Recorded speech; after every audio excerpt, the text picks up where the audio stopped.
Seja muito bem-vindo, seja muito bem-vinda ao seu ambiente de enriquecimento. Aqui é Igor Carboni e eu vou guiar você por mais esse capítulo, um dos melhores capítulos até agora, um dos melhores módulos aí, se não o melhor módulo do seu ambiente inteiro até aqui. Bora lá? A gente estava falando sobre decisão e mais precisamente sobre a indecisão na etapa do processo de você decidir. E essa indecisão, ela é fundamentada por uma qualidade inevitável da vida, que é justamente a impressionabilidade do ser humano e das coisas de maneira geral. Tudo tem essa característica de ser impressionável. E na vida humana, as coisas impressionáveis tendem a tornar as pessoas mais lentas, tá? O estúpido aqui tem a ver com lentidão, esse é o termo, stupere, o estupor, ou seja, lentidão de raciocínio, beleza? Então, fazer estúpido, fazer lento de raciocínio, então, impressionar, deixar perplexo, sem reação. É esse o intuito de, por exemplo, redes sociais, TikTok e YouTube, é fazer você ficar impressionado e sem reação. Sem reação de tal forma que você aceite aquela sugestão e aí, consequentemente, clique no vídeo ou fique assistindo o vídeo. E isso é muito... Esse algoritmo é o mais utilizado no TikTok.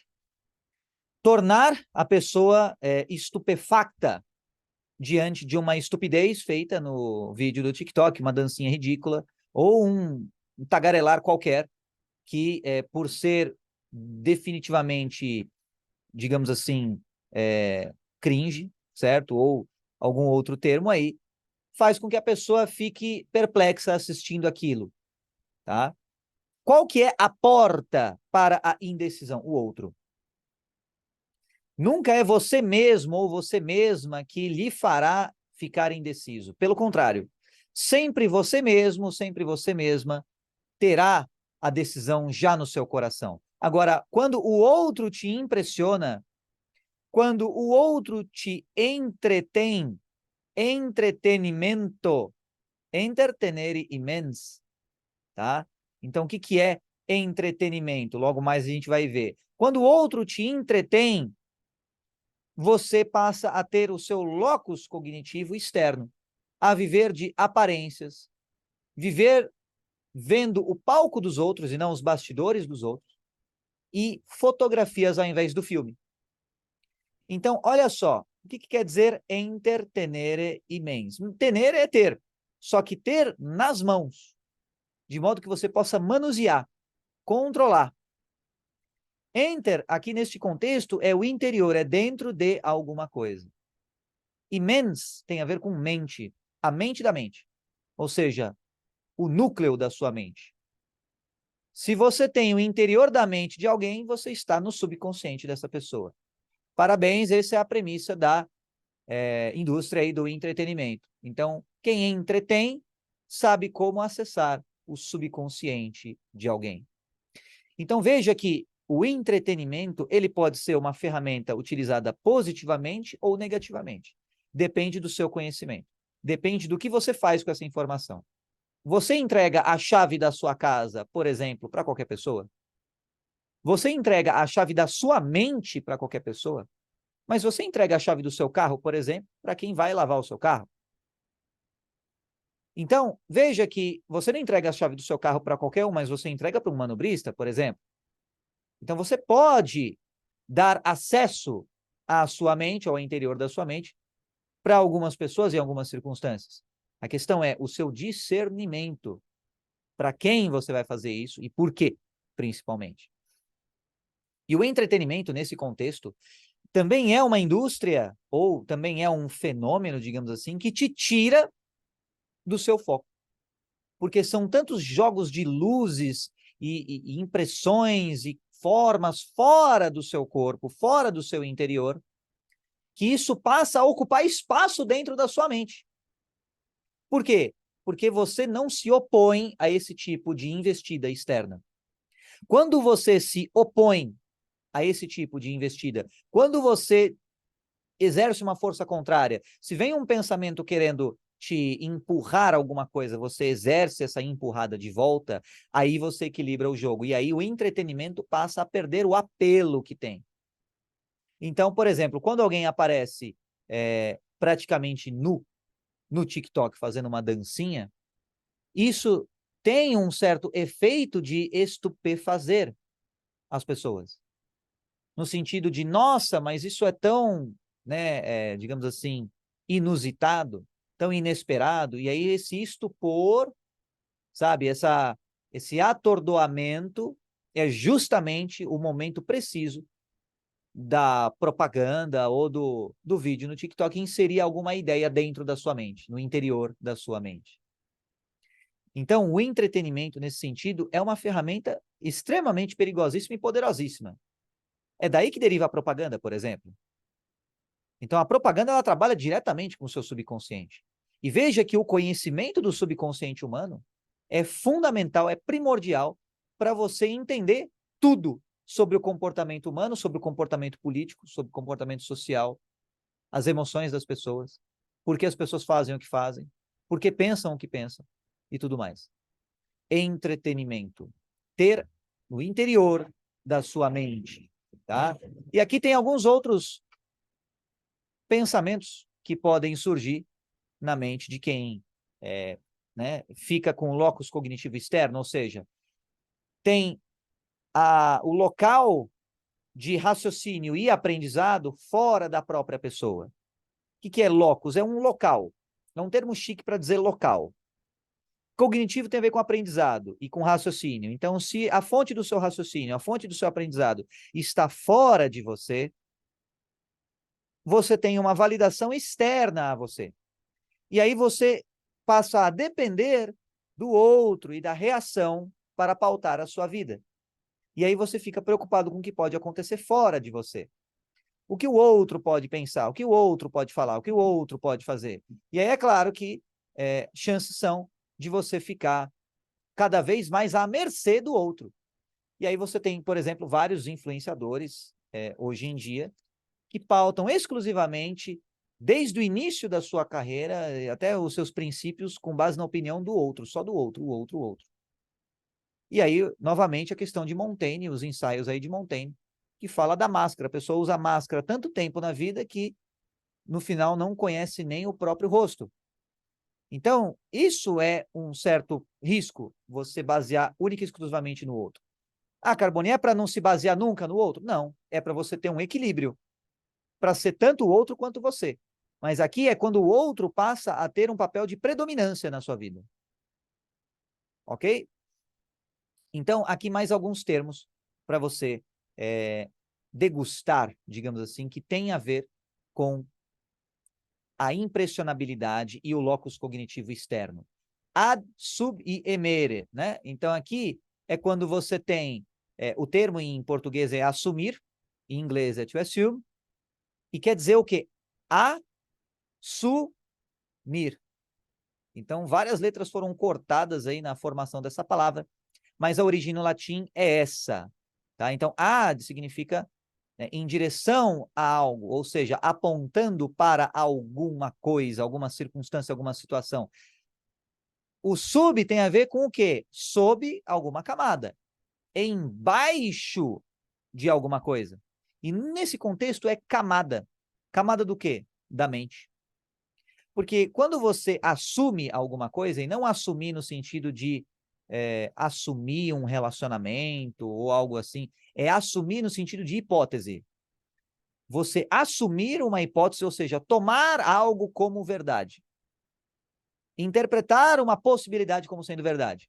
Nesse sentido, tá? O sentido em inglês se aproxima mais da semântica dessa palavra aqui. To assume. Quando você assume, isso tem muito em termos científicos, em papéis científicos, quando você assume algo, desconstruindo essa palavra, você tem o emere, tá? Que tem a ver com uma relação na qual você obtém alguma coisa em troca de algo. Você vai ver em algumas fontes que emere deriva do latim de comprar alguma coisa, mas a compra é uma troca. Então não é você obtendo simplesmente um item. É você trocando esse item com alguma coisa. No caso, você troca o quê? Uma certeza por uma fantasia. Como assim, Carbone? Não entendi. Agora você driblou a minha mente, não entendi nada. Vamos lá. Quando você assume algo como verdade, qual que é a moeda, a sua energia? Na forma do quê? De um raciocínio, de um pensamento, de uma cena mental. Você assume essa hipótese, essa possibilidade como sendo verdade, como sendo verdadeira. E isso em troca do quê? Da própria fantasia. Então você pensa numa fantasia, você assume uma hipótese como sendo verdade, tendo como contrapartida o efeito dessa verdade na sua mente. É quando, por exemplo, você acomoda uma situação ou tenta acomodar uma situação dentro de um repertório cognitivo anteriormente estabelecido. Carbone, era para você explicar, você está mais confundindo do que explicando. Calma, que você vai entender. Imagina que, por exemplo, o famoso trevo de 4 folhas. Imagina que você associa isso à sorte. Por quê? Porque um dia você estava usando esse trevo de 4 folhas e aí você teve muita sorte, aconteceu tudo certinho, deu tudo certo, o que precisava encaixar, encaixou, e aí você passou a considerar aquilo como determinante. Em outro dia, você acomoda a memória que você teve com uma projeção. Então, eu vou pensar, vou criar uma hipótese na minha cabeça. Já que, num dia, eu utilizei o trevo de 4 folhas e tive sorte, já são vários conceitos já tortos logo no começo, mas, né, o próprio conceito de sorte é um conceito torto, mas tudo bem. Então, a pessoa pensa, bom, eu lembrei daquele dia que eu usei o trevo de 4 folhas e tive sorte. Se eu replicar esse experimento, entre aspas, certamente eu terei sorte também. Por quê? Porque você quer. Isso é wishful thinking. Você passa a querer replicar uma memória ou querer criar uma situação com base numa fantasia, numa hipótese. E quando isso fica em estágios cada vez mais avançados, você se revolta com qualquer evidência contrária à sua hipótese. Olha como isso é forte. Você passa a se revoltar com qualquer contexto que contradiga a tua crença. E aí, qualquer coisa que aponte para uma outra direção, por exemplo, é apenas um trevo de 4 folhas e não tem nada a ver, causalidade não tem nada a ver com correlacionabilidade, ou seja, só porque duas coisas estavam ali não significa que uma é causa da outra, uma causou a outra, uma é a origem da outra, a sorte não é a origem do trevo de 4 folhas e nem o contrário. Então não existe uma relação de causa e efeito, ou uma relação, né, é porque existe sorte que você encontrou o trevo, ou o trevo deu origem à sorte na sua vida. É porque não tem nada disso que as pessoas acabam, às vezes, querendo que tenha. Querendo fazer força mental para que tenha. Ou acabam ficando bravas quando você evidencia isso. Cara, trevo de 4 folhas não tem nada a ver com sorte. É apenas uma mutação genética rara. E sorte não existe, tá? E por aí vai. Então, as pessoas podem, digamos assim, ficar com raiva quando elas já têm alguns conceitos pré-concebidos, criados por fantasias, que é, por sua vez, criada pela imaginação. Então, se você quer controlar os teus resultados, a tua decisão, controla a tua imaginação, coloca a rédea nela e verifica novamente o módulo 5, imaginação, para você ver aquilo e o alinhamento com logos. E veja novamente o módulo 2 também, fé e confiança, para você entender melhor sobre logos. Olha como as coisas vão se encaixando, tá?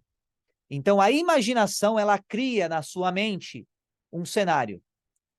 Você passa a projetar esse cenário imaginado no mundo real.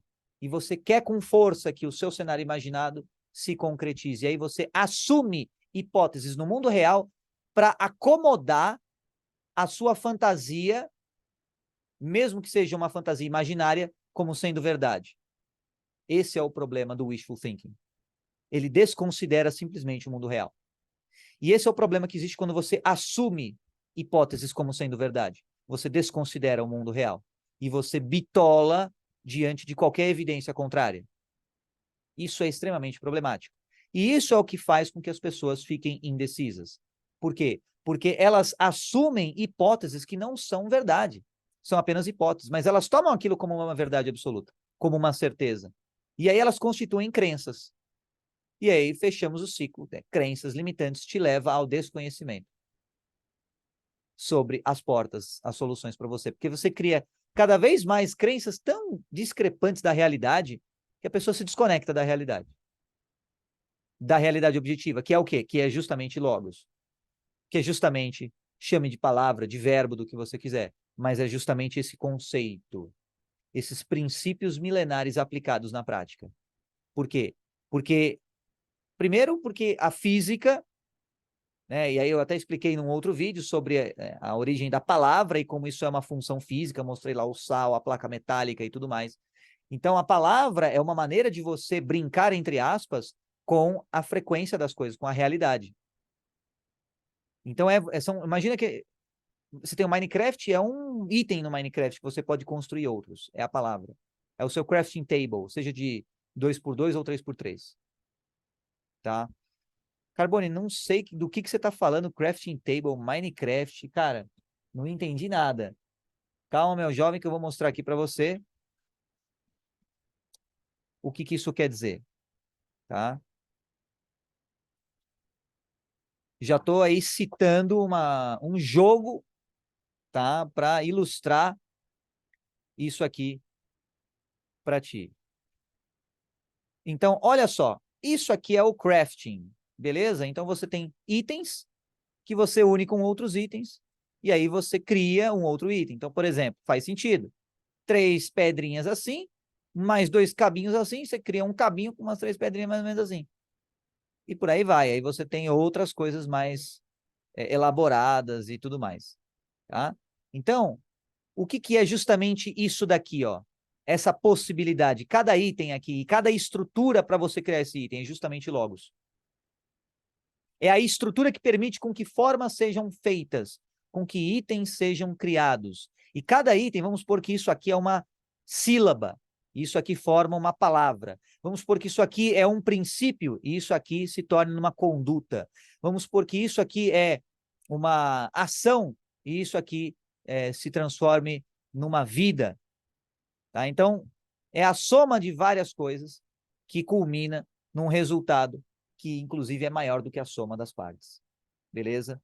Então, para dar um parecer rápido aí sobre logos.